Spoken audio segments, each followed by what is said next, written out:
Welcome back to the British Accent Podcast. I'm Rachel, and today, we're diving into a bold, exciting idea.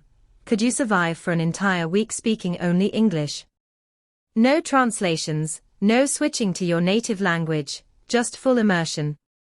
It sounds like a wild challenge, but it might be exactly what you need to boost your fluency. Hey everyone, I'm Liam, and I absolutely love this topic. Immersion is one of the fastest ways to improve your English, but most people think they need to travel abroad for it. The truth is, you can create an immersive English environment right where you are, you just have to be intentional. So let's imagine this: it's Monday morning, and from now until next Sunday night, you're only allowed to speak, write, listen, and even think in English. That means no subtitles in your language, no texting friends in your mother tongue, no checking translations every 5 seconds. You're stepping into an English-only world. At first, it might feel uncomfortable, even frustrating, but that's where the magic happens. You'll be forced to find the words, to use the language in real life, and that's when your brain starts adapting. Yeah, that initial struggle? It's actually a sign that your brain is learning. It's like going to the gym. The first few days might feel exhausting, but by day 3 or 4, you'll notice your English coming out faster, more naturally. You'll stop translating and start thinking directly in English. That's the goal. And the cool thing is, you don't need to be surrounded by native speakers to do this. You can set your phone to English, switch all your apps, only listen to English podcasts, or watch shows in English. Talk to yourself in the mirror, describe what you're doing throughout the day. I'm brushing my teeth now. I'm going to make coffee. It might feel silly, but it's powerful practice. Totally. And if you have online friends or language partners, tell them about your challenge. Ask them to keep the conversations only in English for the whole week. You could even post updates on social media in English to keep yourself accountable. And the best part? By the end of the week, you'll likely feel the difference. Your brain starts accepting English as a default language. Right, and it's not just about speaking. This challenge can improve your listening and even your writing. Maybe you keep a short daily journal in English, or voice record your thoughts. The more ways you engage with English during that week, the more progress you'll make. And what's really interesting is how your confidence grows, not just your skills. At first, you might pause a lot or search for the right words, but as the week goes on, your brain gets faster. You start trusting yourself more. You stop second-guessing everything you say. And that shift? That's what changes everything. Exactly. It's not about being perfect, it's about staying in English mode, even when it's messy. The challenge actually helps you get comfortable being uncomfortable, which is one of the most important things when learning a language. Fluency comes through using the language, not from waiting until you know everything.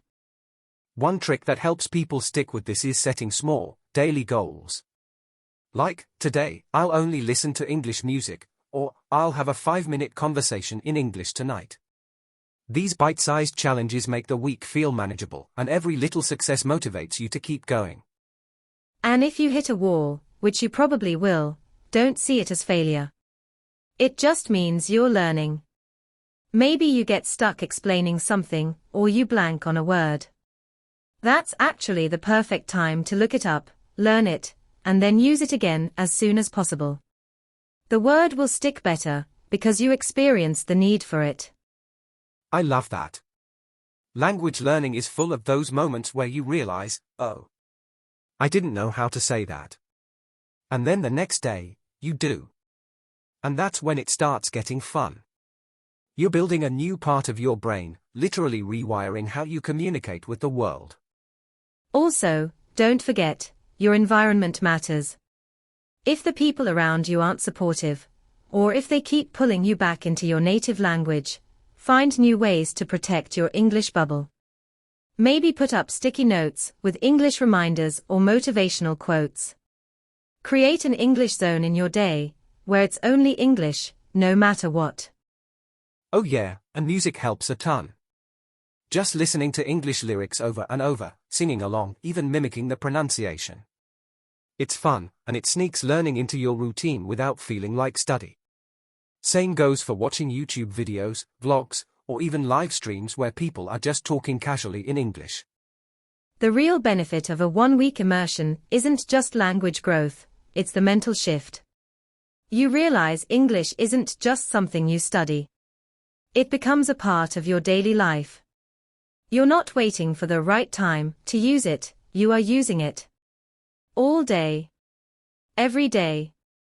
And that's where your identity starts to expand. You stop thinking of yourself as someone who's trying to learn English and start thinking of yourself as someone who speaks English. Even if you're still learning, because we all are, it becomes part of who you are. That shift in identity is huge. It's like you unlock a new version of yourself, someone who's bolder, more expressive, more curious. And it's not just about the language anymore. You start to explore different ideas, meet new people, consume content you wouldn't normally find in your first language. It's this whole new dimension of life that opens up. Yeah, and it's amazing how fast your mindset can change in just 1 week. Even if your grammar's still a bit shaky or your vocabulary's limited, you feel the difference. You get excited to speak instead of nervous. You wake up thinking, what English thing am I going to do today? And for those listening who are thinking, I could never do that, we promise, it's more doable than you think. You don't need a perfect environment, or a native speaker next to you 24/7. You just need intention. The commitment to show up, make mistakes, and keep going. Even if your English is super basic, this kind of challenge can still work. Definitely. And if you mess up and slip into your native language, don't beat yourself up.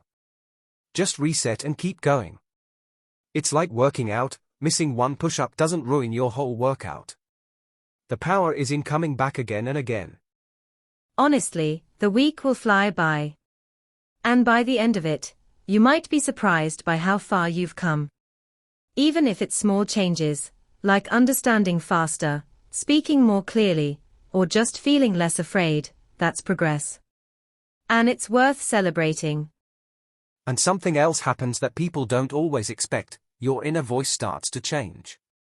You begin thinking in English, even just a little. Maybe it's just small phrases like, what time is it? Or, I need to eat, but those moments are powerful. That's when you know English is becoming part of your internal world, not just an external subject you study. Yes. Thinking in English is a total game changer. It reduces that delay between hearing and responding, because you're not translating anymore. And it usually starts happening when you surround yourself with the language constantly, just like in this kind of 1-week challenge. And if you document your experience, like with a short journal or daily voice recordings, you'll see your growth more clearly. You might think, oh, I didn't improve that much, but then you listen to yourself on day 1 versus day 7, and it's like, wow, that's actually me. I sound way more fluent now. That's such a great tip. And even beyond language, there's something empowering about setting a goal, sticking with it for 7 days, and proving to yourself that you can do it. It gives you momentum, not just for learning English, but for everything else in your life. You start thinking, if I can do this, what else am I capable of? Exactly. It's not about perfection. It's about persistence. And honestly, these short, intense bursts of focus can create long-lasting habits. You come out of it more confident, more fluent, and more motivated to keep going. It's like a mini transformation in just 1 week. And you don't have to do it alone. Find a challenge buddy, post about it in an English group, or even tell your friends what you're doing. Accountability makes it feel more real. And when you complete it, you'll feel that sense of pride. You really committed to your growth. It's a small decision that can lead to a big shift. 1 week. All English. Who knows what version of yourself you might discover by day 7? And I think what's really exciting is how your environment starts to support your new identity. You begin organizing your phone in English, Your playlists are in English, even your dreams might start to have little English dialogues. It sounds crazy, but it happens. Totally. It's like your brain says, okay, I guess this is what we're doing now, and it adapts. You don't have to force everything, you just gently guide your habits in the direction of English, and your mind follows. And here's something fun, you start noticing humor differently. You understand jokes that would have confused you before. You get puns. You laugh at memes that are totally language specific. That's how you know your brain is not just translating, it's actually living in the language. Yeah, it's like you're not on the outside looking in anymore, you're inside the culture. You understand nuance, rhythm, tone. And that helps not only with fluency but with confidence, too. You stop being afraid of sounding wrong and start experimenting more with your voice, your expressions, your style. And maybe for the first time, you feel like English isn't just something you're learning, it's something that's becoming yours. That's powerful. Because then it's not just a subject, it's part of your identity. Exactly.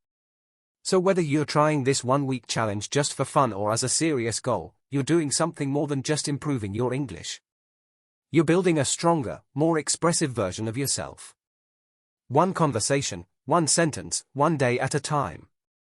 And sometimes, the biggest shift isn't even in how well you speak, it's how you feel when you speak. You might still make grammar mistakes, but suddenly you don't care as much. You're not stuck in your head, analyzing every word. You're present. You're communicating. That's the real goal. Right, and when you stop obsessing over perfection, your fluency improves naturally. You start using what you know instead of worrying about what you don't know. And honestly, that's when language becomes fun again, it stops being stressful and starts feeling freeing. And it also connects you to people. When you commit to a week of only English, you naturally end up reaching out, commenting in forums, watching live streams, joining conversations. Even saying hi in a group chat feels like a win. Every interaction becomes a chance to grow. And if you've ever felt alone in your language journey, this kind of challenge can remind you that you're not. There are millions of learners out there trying their best too. When you engage with them, even just a little, it adds warmth and motivation to your process. It's not about proving anything to anyone. It's about giving yourself permission to try something bold, something new. Even if you fail some days, the fact that you're willing to try makes you stronger, braver, and more prepared for everything that comes next. Exactly. And that's the beauty of it. When you put yourself in an all-English environment for a week, you're not just learning the language, you're learning what kind of learner you are. What motivates you? What frustrates you? What lights you up? It's a discovery process. And you might be surprised by what you find. Maybe you love talking out loud to yourself. Maybe you enjoy writing daily reflections. Maybe you realize you're a great speaker when you're relaxed. These insights are valuable, not just for your English, but for your growth as a person. And honestly, those small discoveries are what stick with you. You realize, hey, I actually can do this. You stop waiting for the perfect time, the perfect vocabulary, the perfect accent, and you just start speaking. That momentum builds real confidence, way more than memorizing another grammar rule ever could. Exactly. And that momentum doesn't just disappear when the week ends. Even after the challenge, you'll notice yourself reaching for English more naturally. You'll find yourself thinking, how would I say this in English, without even planning it? Your brain starts to prefer the language, because it's had a chance to live in it. And the funny thing is, you also get to know yourself better in English. Like, how do you express frustration in English? How do you flirt? How do you tell a joke, or give a compliment? You realize the version of you that exists in this language, and that's so fascinating to explore. Yes.